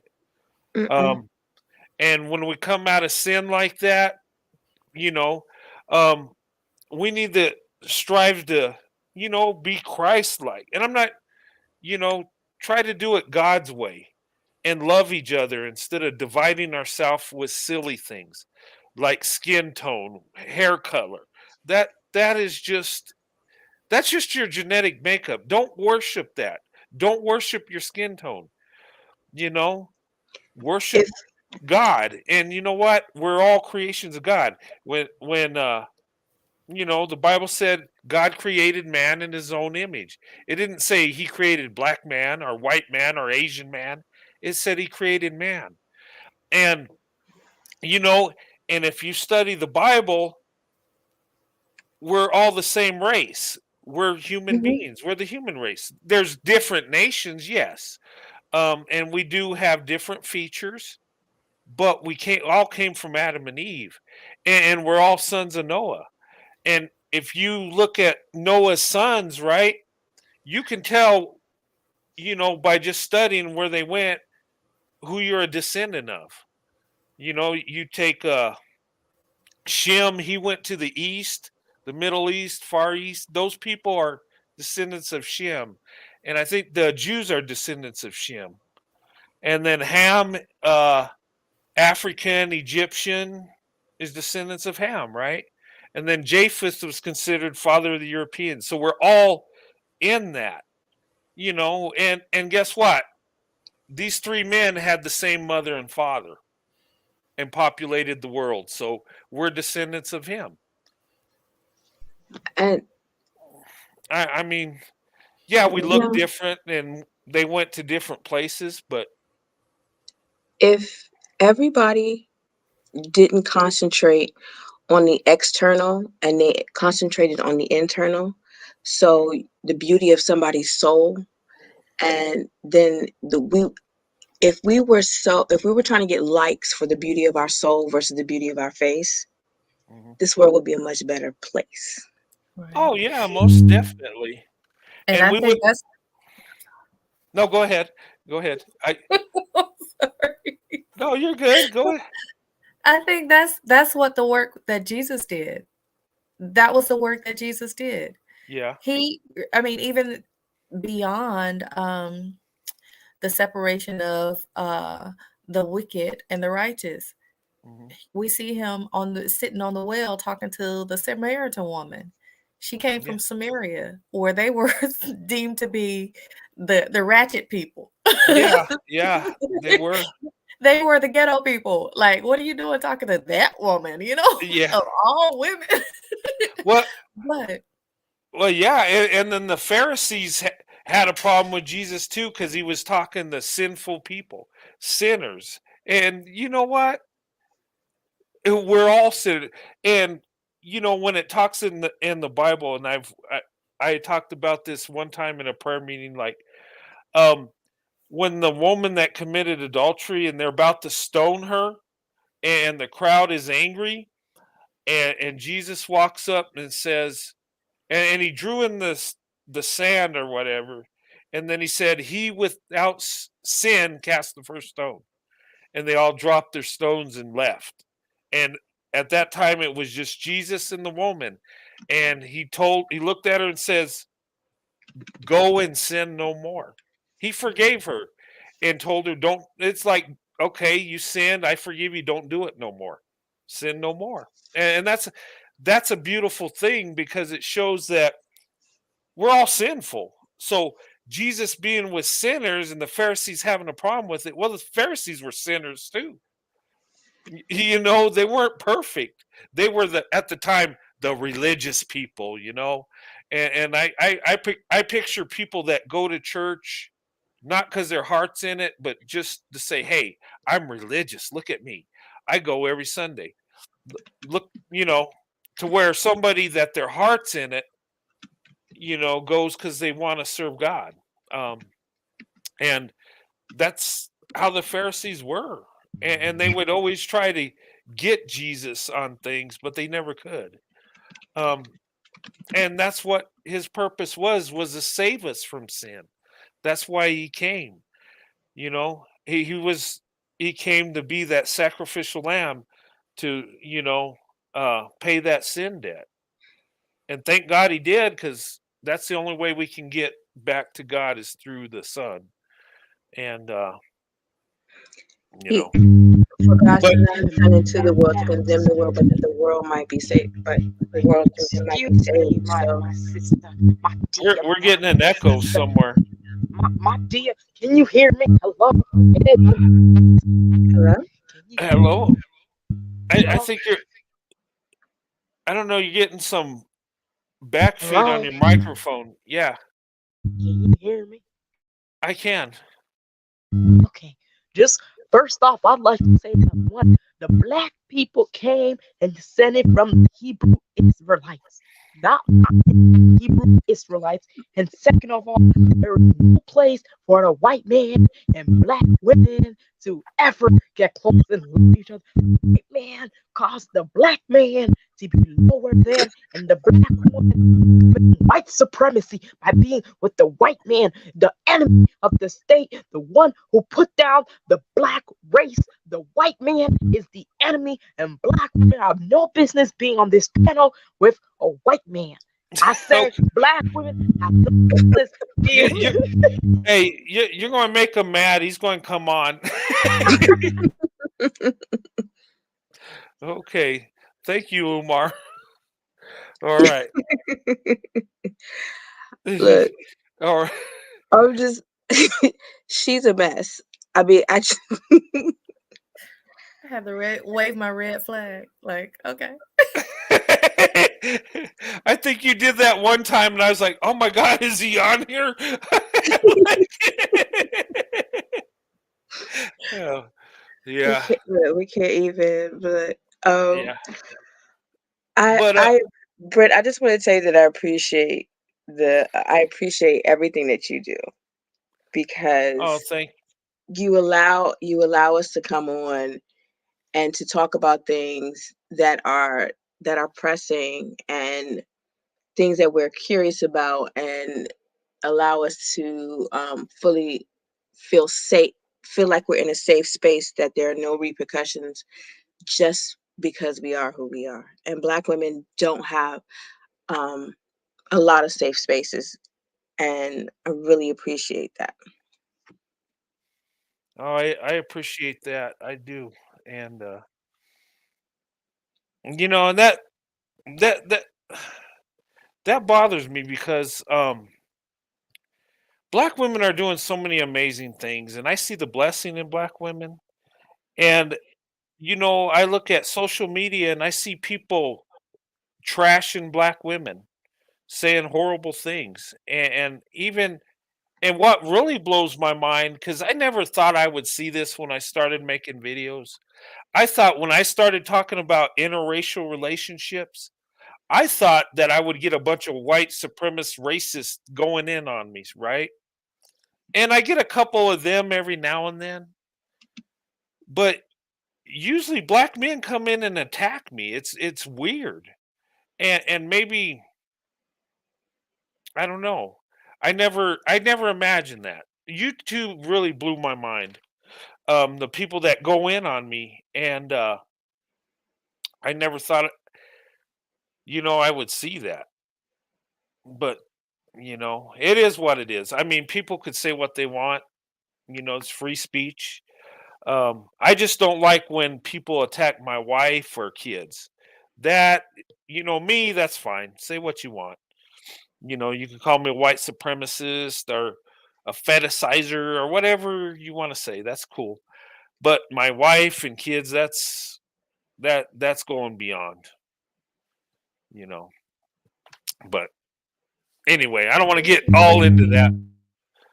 But I appreciate you guys coming on. I do, and I always enjoy these panels, and I love these discussions because we get things out, Um, and we get some truth on how we really feel and how we are. And how many people attack interracial relationships? We see it all the time, right? How many people are saying, you know what? It's a blessing. It's okay. It's okay to love someone that don't look like you know? But most of the time we see, well, you're a race traitor, you're this and that, and you're a sellout. No, you're not. You just love who you found that loves you. And nothing wrong with that. Do you know Y- loving somebody of a different race is an opportunity to grow because Yeah. you get to learn who you are, you get to learn who they are, get to learn different cultures. You it's a learning experience, and then you also you learn the most about loyalty because when you especially if it's a white man black woman combination, because that is the most hated combination, and you Yeah. have to have each other's back no matter what in that combination, because you a lot of times you'll have hate, and you will have hate come from places you didn't even know people would send you that kind of hate. And I think that's a lot of the reason why that combination stays together more often, because they got their backs, they back to back fighting it out with each other. They sometimes the only people they have is each other until they build their own community. So it's Yeah. not dating interracially is not for the faint of heart. You have to be strong, and you have to have a support system. And like, even if you don't have a support system anywhere else, Brent, you've built a place where everybody that's in interracially dating has a support system, Mhm. because we're all for dating interracial. Yeah. And being in an interracial marriage and stuff, you're going to be tested. You're going to have to stand up for each other. And with that, I don't look at it as a bad thing. I look at it as a blessing. And I know I've shared with you guys that sometimes I miss those days when the haters would say things and I would have to stand up for my wife.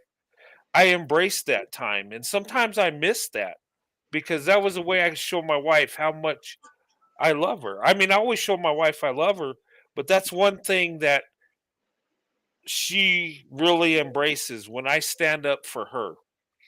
And of course I'm supposed to. I'm her husband, right? But still, it's meaningful.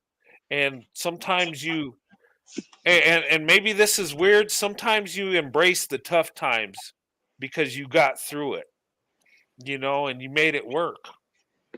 And and you feel good. And when you stand up for each other, and that's why our love is so strong.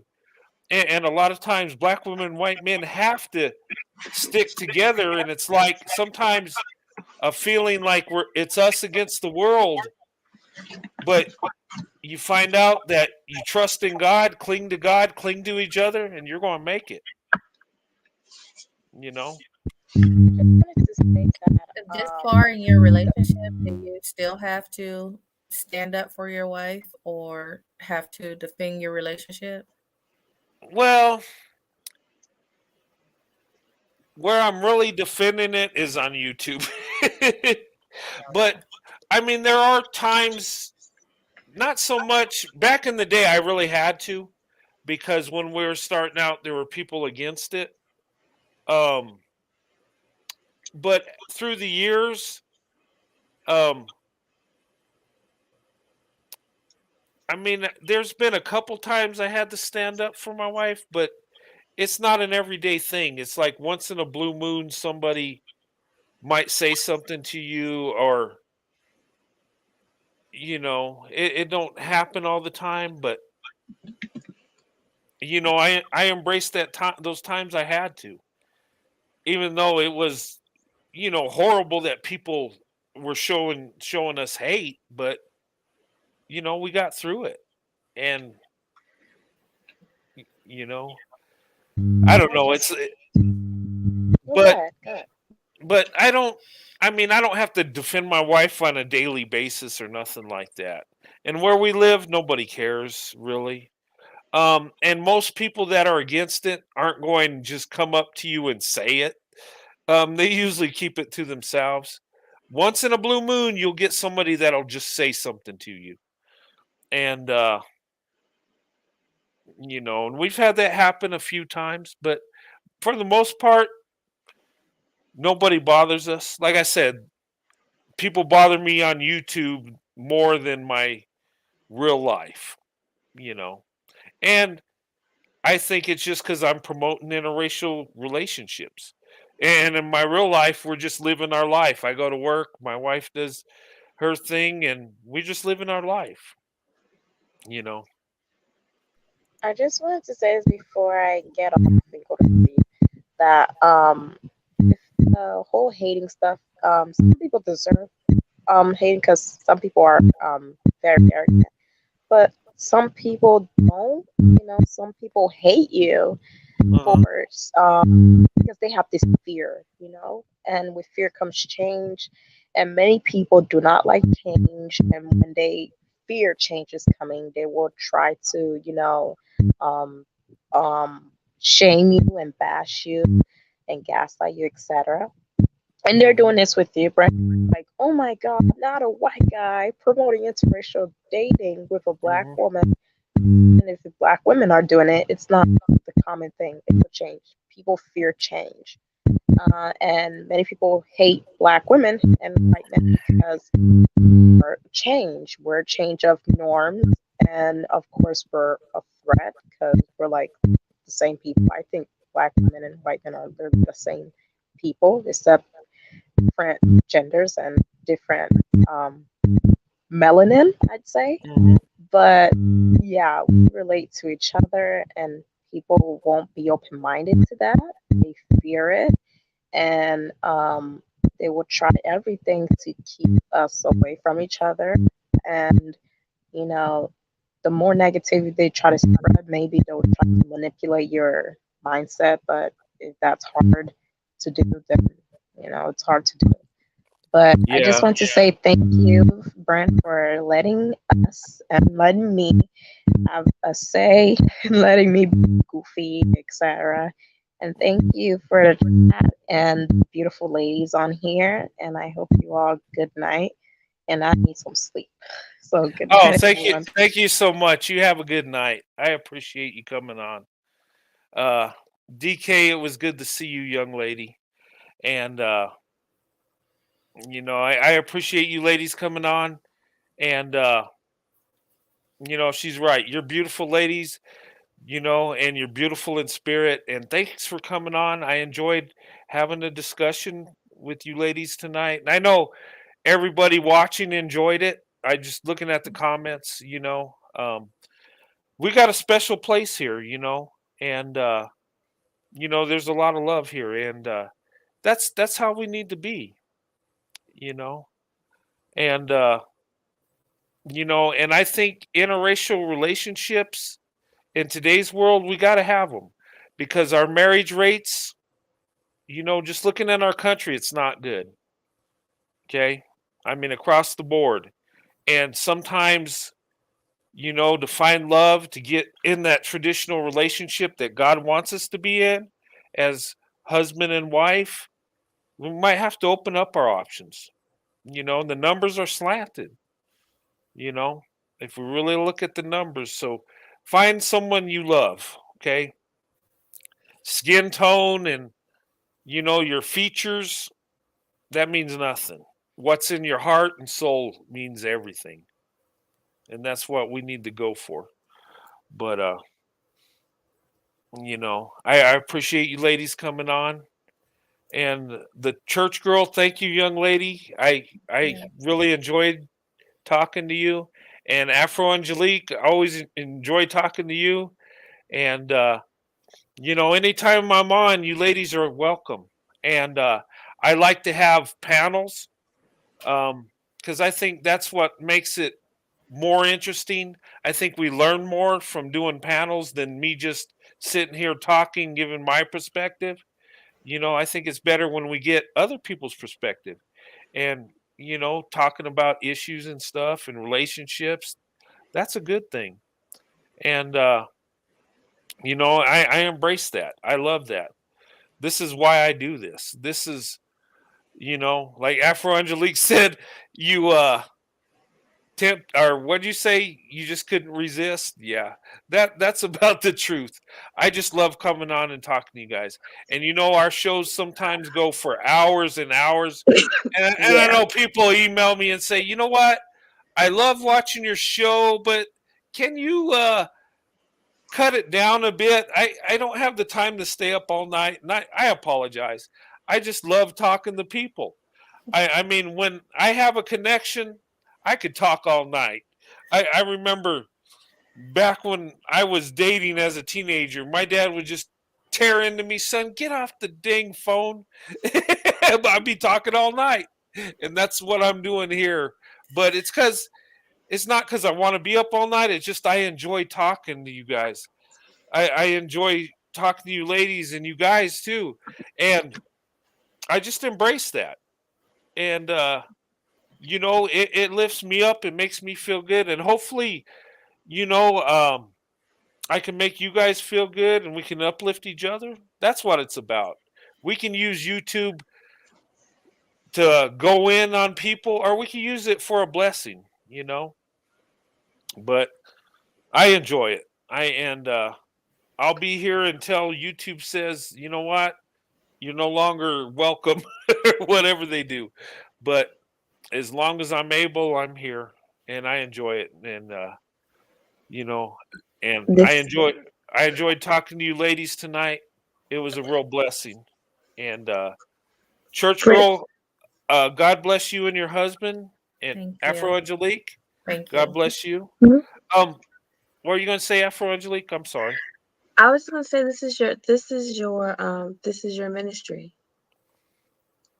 So Well, we all because because what you do, the way you send out so much love into this world, and that's all we need is love and kindness. So we appreciate the love that you send out and the safe space that you create. well, I thank you for that, and I'm going to just say humbly thank you. We all have a ministry. We all do, each and every one of us. We do. Um, we all influence people and telling people about the Lord. That's what it's about. And but anyway, ladies, I'm gonna have to shut down. Thank you for coming on. This was Thank a you. blessing. Thank you, church girl. Thank you for coming on. It is a true blessing. You're welcome here anytime. And Afro Angelique, DK, good to see you, ladies. And everybody tonight, Thank you for coming on. Thank you for the comments. Thank you guys for the super chats. That was awesome. I appreciate that. I thank you so much. And I love you guys. You guys are awesome. You know, you are my family. You know, and I look at this as the interracial community. This is our community. You know, and I love you guys. And thanks, Michael Ray. And ladies and gentlemen, thank you so much. And Indiana Mom, have a good night. And tell your family, Indiana Mom, you know, that we love them here on the channel. And God bless you. Alexander, good to see you, brother. Um, and everybody tonight, thank you so much. I love you guys. I'll be going on sometime in the middle of the week. Okay. I don't know if it'll be Wednesday or Thursday, probably Wednesday or Thursday, something like that. But yeah, but I enjoyed tonight. Thank you guys so much. Have a blessed night. God bless you and your families, and I'll see you on the next live. Have a good night. God bless.